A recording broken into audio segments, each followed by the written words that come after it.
ఓ ఆత్మీయ తండ్రి, అర్థమవుతుందండి.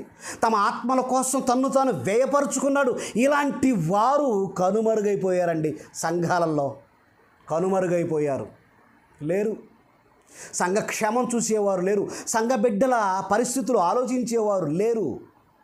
వారు ఎలా ఉన్నారు, ఆత్మీయంగా పోషింపబడుతున్నారా లేదా, వాళ్ళ శరీర అవసరతలు ఏంటి, కనీసపు అవసరతలు. ఆకలితో ఉన్నారా? పరిశుద్ధులు పట్టెడన్నం పెడదామండి.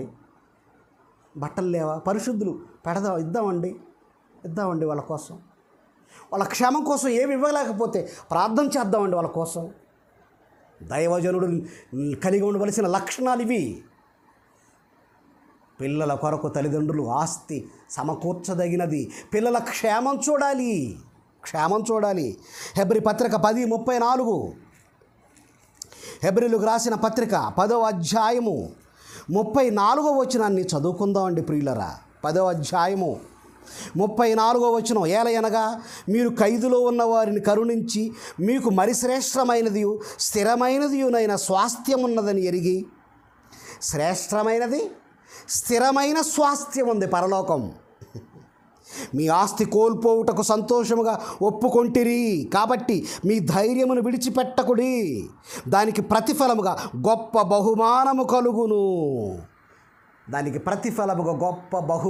కలుగును.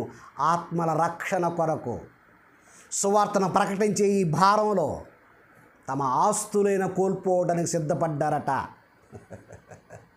ఆస్తులు, సువార్త కొరకు ఆస్తులా?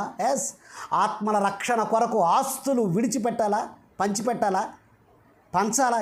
ప్రారంభ క్రైస్తవ్యం చేసింది అదే.